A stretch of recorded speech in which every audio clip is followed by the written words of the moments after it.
And now it's time to focus on decorators. So we have talked about inner functions, and we are going to use this inner function in the decorator, and that's why I kept this open. But now it's time to talk about decorators, and I will say deco.py, which is py. So now let's create the decorator. And before we do that, let's understand why we are doing this. So let's say we have this particular function here, which is called a divide. And of course, we know if you want to divide two numbers, we have to pass them.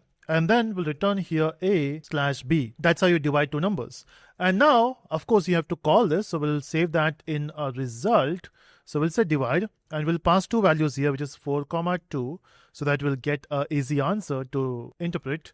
And we'll say result. And now let's go back here to run this. I will say python deco.py. And you can see we got the answer, which is 2.0. Nothing much. We just wrote a simple function, calling it, printing the result. And now I want to add a twist here. The twist is, let's say if I pass a value which is 2, 4. Now in this scenario, of course, you know, it will print 0.5. So when you run this, it will print 0.5 because the numerator, which is 2, will be divided by a denominator, which is 4. And that's what you will get. What I want is, I want it to divide the bigger number by a smaller number. So it doesn't matter what input I give. Is it 4, 2 or 2, 4?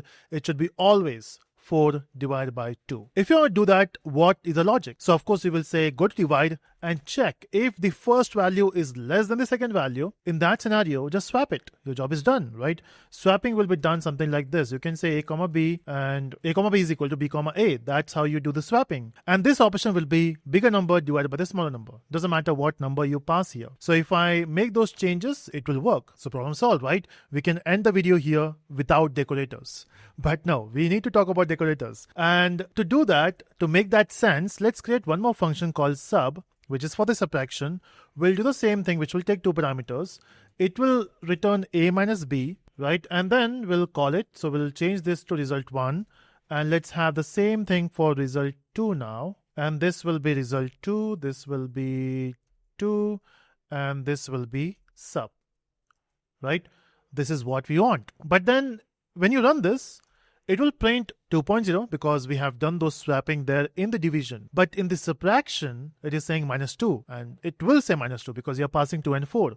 But I'm greedy. What I want is, doesn't matter what value you pass, the bigger number will be subtracted by the smaller number. Then you will say, it's so simple. You can just copy this and paste it here. Your job will be done. And you can see it's always the bigger number first and then the smaller number. Doesn't matter if it's sub or divide. But now, if you observe, this thing is common, right? So I want to remove this common thing and keep it somewhere else. And then specify somewhere by saying, use that feature, okay? And how do you do it? And that's where we can use something called a decorator. So what we can do is we can create a decorator called greater first. This is your decorator. At this point, I will just write pass there so that I don't want to define anything here. And it should not show the error anywhere. So we are creating a decorator called greater first, and yeah, that's how you create it. So you create a function and that becomes a decorator. And if you want to use that, instead of using this logic here, which I will remove now, on top of this method, the way you can use decorator is with the help of @ symbol. And you are going to see this a lot once you start using some frameworks in Python, where if you want to use those features, you use decorator and you say, okay, this is @ that particular feature. Okay, and you can do that on both the methods. You can say greater first. But then we are not doing anything in the greater first. So if you try this code, first of all, it says greater first takes 0 positional arguments, but 1 was given. That's this, which you are giving. So normally what happens is this decorator will take this function as an argument. So of course you have to pass this function so that it will not shout at you now. Let's run. And it says none type object is not callable. Okay, this need to return something. So I will say return. Okay, now let's type the code for the decorator because then it will just making the thing work, which will not work anyway. So let's do the thing now before you run this. So how do you build a decorator? Now, when you want to build a decorator, you need to return. So you can see it is expecting some return type, not the none type, right? It is returning some callable type. Now what you return is, so basically decorator takes the function, it returns the same function. Let me repeat. Decorator takes that function as a parameter and it also returns the same function as a parameter, but with some modification, whatever you want to do. So you will take that and you have to also return it, right? Now you can't simply return function. I mean, you can, but then you're not achieving anything here. So you can see you are taking that function, you're returning the same function, and you got this value, default behavior. And this is where this block now, this empty space, is where you have to write the logic. And to change the behavior of this function, you can create an inner function. And that's why we looked at inner function before talking about decorators. So we got the outer function, let's create inner. So we'll say def, and let's create inner function. Normally you can use any name for that. You can say inner, but normally we use wrap because we are changing the behavior of it, or wrapping the behavior. And this particular wrap will have the same parameter as the methods which you are going to change, or the function which you're going to change. So we'll say a comma b. And then you can do stuff here. Now what stuff I want to do? The same thing which we have done earlier. Check if a is less than b, then swap the value for a and b. That's how you do it. And then you are returning this function, but I want to call this function. I want to change the behavior of it. So here you will say return.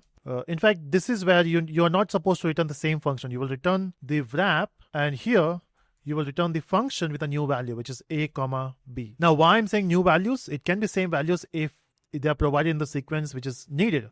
Like if you pass 4 comma 2, it will just pass the same parameter. But if you pass 2 comma 4, it will pass 4 comma 2. Okay, this is how you create a decorator. Okay, and now let's see if this thing works the way we want. Run, and you can see it worked the way we want. It's 2 and 2. But how it is working? Let's understand that. And to understand that, I will not be using decorator like this. I'm going to use a different syntax here. So what I'm going to do is I'm going to change the behavior of sub. So I will take sub and then assign it with a greater first and pass this sub here. Okay, so what we are doing is we are taking this sub function, applying a decorator and returning the same function but with a different behavior, with a wrapper around it. Now this sub is accepted as a func here, which is as a function. And then when you call this, this will return a wrap. But then where are we calling wrap? This is where, so when you call sub or divide, this is where you are calling it. Okay, so when you call this, you're calling this wrap function by passing these two values, and based on your condition you will do something here, and then you're calling the same function. Okay, so whatever function you call, you're passing here, you're calling the same function which will execute and return the value. That's the behavior of wrap.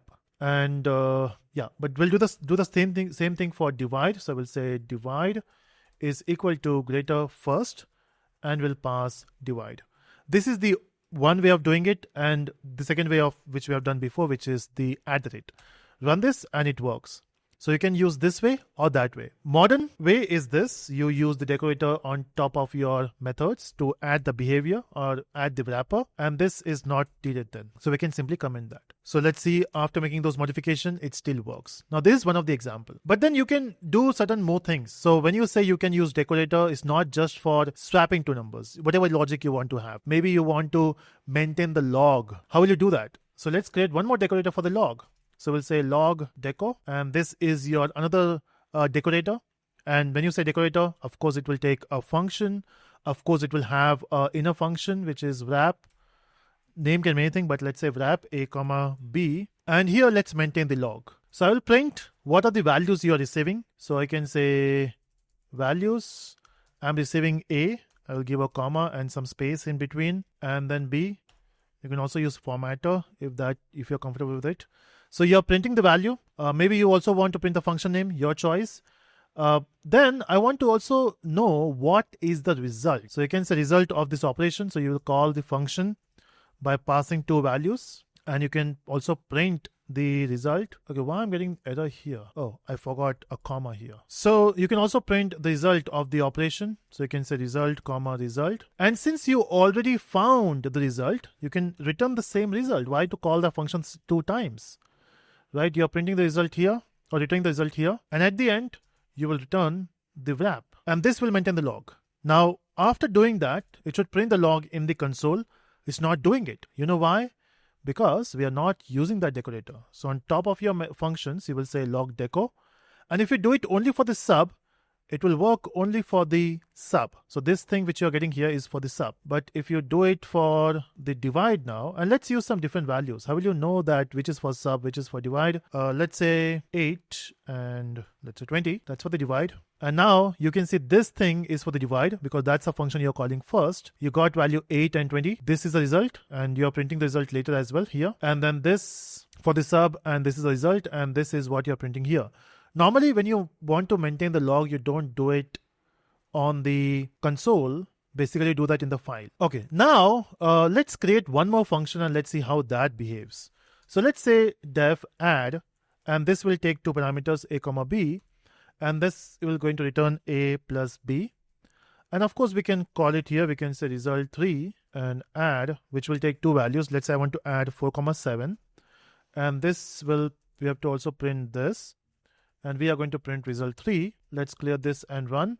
So you can see the last output is for the add, but then it is not doing any greater first because we don't want to check that for the add. The greater first works for the divide and sub, not for the add, but I want to maintain log for it. So you can specify which particular decorator you want. So we can say log deco, clear and run. And you can see this is for the add. Okay, these are the two values. This is the result and you're printing it here. So logging is working there. But what if we pass three values? So you will say plus C. And also, when you call this, you will add three values, let's say 5, 7, 6. Will this work now? You know why I think it will not work is because you got the definition with three values, but in the wrap, you are taking only two. Let's see what it says. Run, and it is giving you an error. It says, you're calling this function wrap, which takes two positional parameter, but you're giving three. Now, how will you make this work? So do you have to create a different decorator for three values? Then what about 5 values? What about 10 values? Now, I think we are coming back to the same problem, which was variable length arguments, and I'm not able to find the file of it here. Yeah, this one. So if you remember, when we talked about the variable length arguments here, when you pass multiple values, and if you want to accept all, so instead of using a comma b, can I simply say star args? Our job is done, right?